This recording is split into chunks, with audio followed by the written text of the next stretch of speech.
2020년 코로나 바이러스는 전 세계에 영향을 끼칩니다.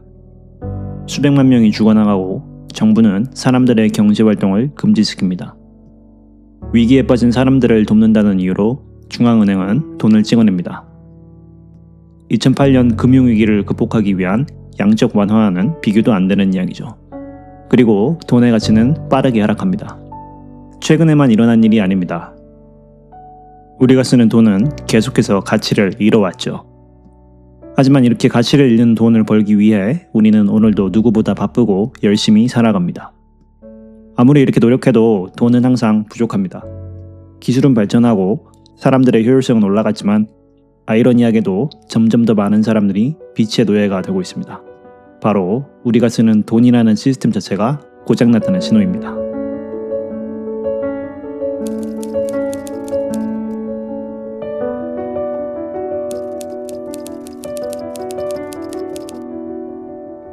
U.S. household debt now at $17.94 trillion. 그리고 세상에 나타난 비트코인. 많은 사람들은 비트코인을 비난하거나 비트코인의 가격에만 관심을 갖습니다. 비트코인이 해결하고자 하는 문제에는 별 관심이 없죠. 인류가 가지고 있는 가장 오래된 문제, 돈의 문제 말입니다. 비트코인이 해결하고자 하는 돈의 문제, 이제 제대로 이해할 때입니다.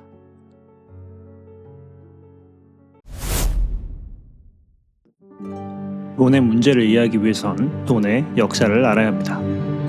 인류 최초의 결제 시스템은 물물교환이었죠. 하지만 이 시스템은 비효율적인 시스템이죠. 그래서 인류는 본인들이 가진 물건의 가치를 저장할 수단, 교환 매체를 만들어냅니다.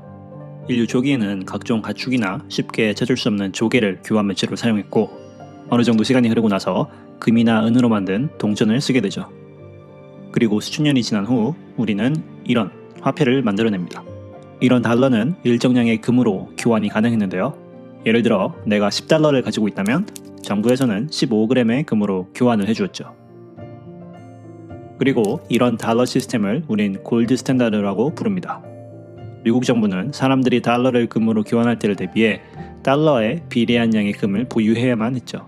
그리고 이렇게 달러를 금으로 교환해줘야 된다는 룰은 미국 정부가 함부로 돈을 발행할 수 없게 만들었습니다. 하지만 베트남 전쟁 비용을 대기 위한 돈이 필요했던 미국 정부. 이제 금으로부터의 제한에서 벗어나기로 합니다. I have directed Secretary Connally to suspend temporarily the convertibility of the dollar into gold or other reserve assets. 바로 닉슨 쇼크라고 불리는 사건이죠. 1971년 미국의 대통령 닉슨은 달러가 더 이상 금으로 교환되지 않을 것이라는 발표를 합니다. 그리고 이때부터 미국 정부의 달러는 더 이상 이를 보증하는 금 때문이 아닌 정부의 법령을 통해 보증이 되는 돈이 되죠. 우리는 이렇게 순전히 정부에 대한 믿음을 기반으로 하는 돈을 fiat money, 명목 화폐 혹은 불환 지폐라고 부릅니다. 지금 우리가 매일 사용하고 있는 돈이 바로 이런 fiat money죠. 더 이상 금의 한계에 속박되지 않은 정부는 본인들이 내키는 대로 돈을 찍어낼 수 있게 됩니다.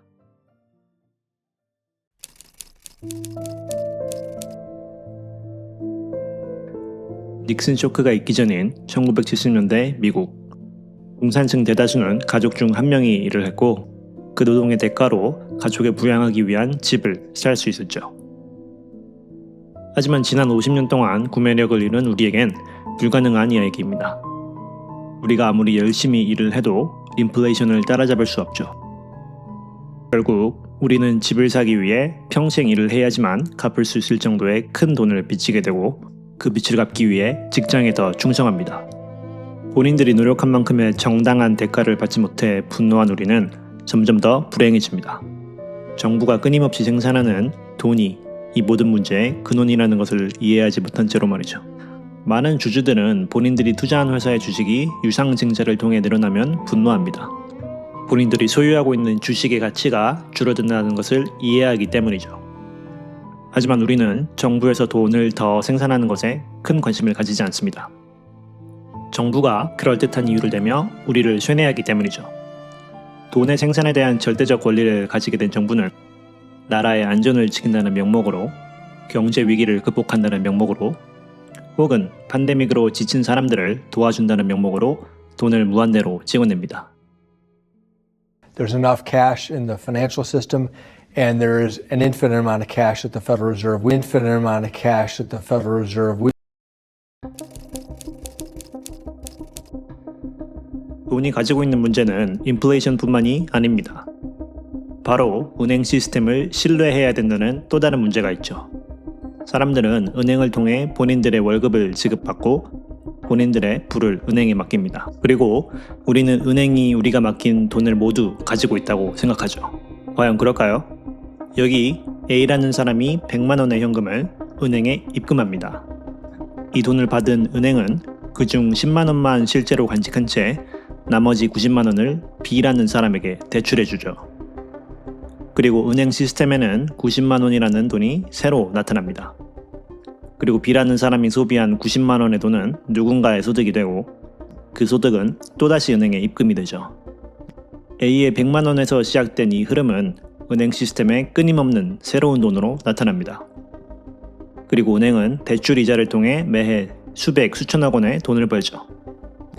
이렇게 은행들이 본인들의 실제로 가지고 있는 현금보다 더 많은 대출을 하여 새로운 돈을 만들어내는 과정을 Fractional Reserve Banking이라고 합니다. 그리고 이런 시스템이 가능한 유일한 이유는 많은 사람들이 은행에게 주는 신뢰가 있기 때문이죠. 그 신뢰가 산산조각 나기 전까지 말입니다.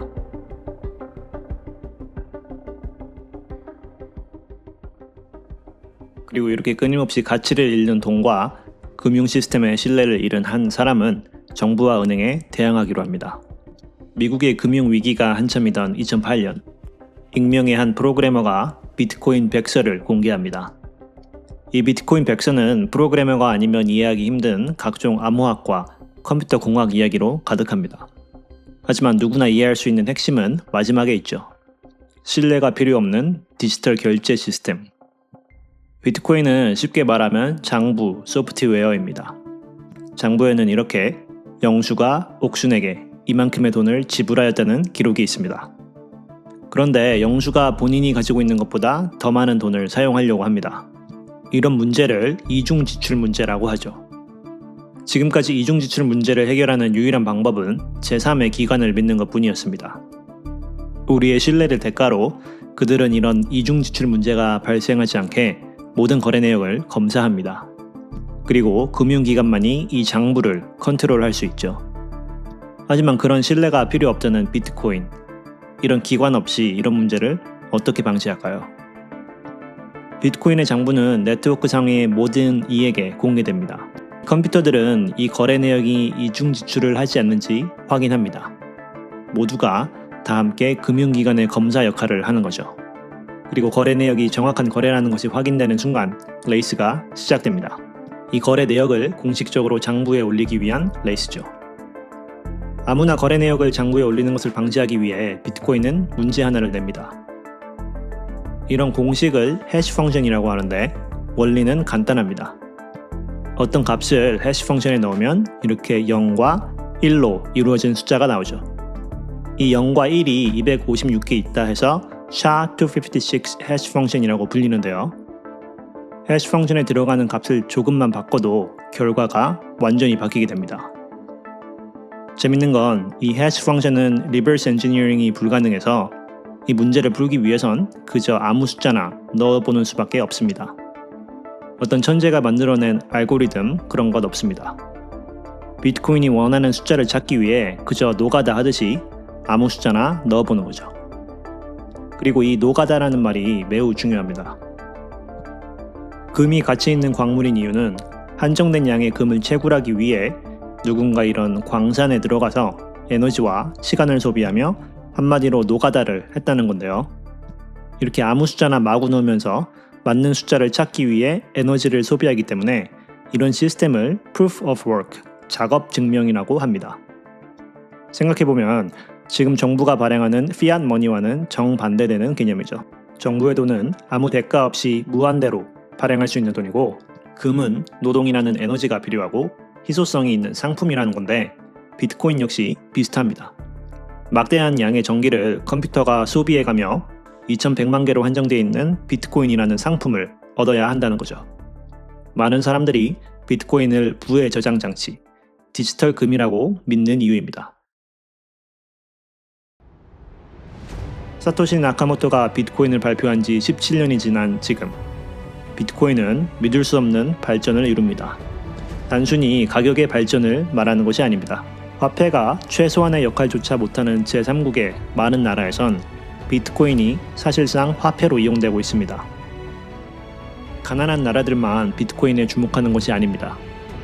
정부 차원에서 비트코인을 금지하려던 많은 나라들, 이제 본인들의 스탠스를 180도 바꿔서 비트코인을 환영합니다. 더 이상 일반인들이 벼락부자가 되기 위한 수단이 아닌 그 나라들의 진짜 부를 가지고 있는 이들이 비트코인을 새로운 부의 저장 장치로 받아들였기 때문이죠. I studied it, learned about it, and I came away saying, okay, my opinion 5 years ago was wrong. Here's my opinion today. This is what I believe in today. I believe the opportunity today. I believe Bitcoin is legitimate. I'm not trying to say there's not misuses like everything else, but it is a legitimate financial instrument that allows you to have maybe uncorrelated, non-correlated type of returns. I believe it is an instrument that you invest in when you're more frightened, though. It is an instrument when you believe that countries are debasing their currency. 이렇게 정부와 기업들이 비트코인을 사들여도 비트코인의 가장 기본 가치는 변하지 않습니다. 2,100만 개로 제한된 공급과 그 누구도 신뢰하지 않아도 된다는 기본 가치이죠. 뉴스에서는 항상 비트코인의 가격에 대해서만 말합니다.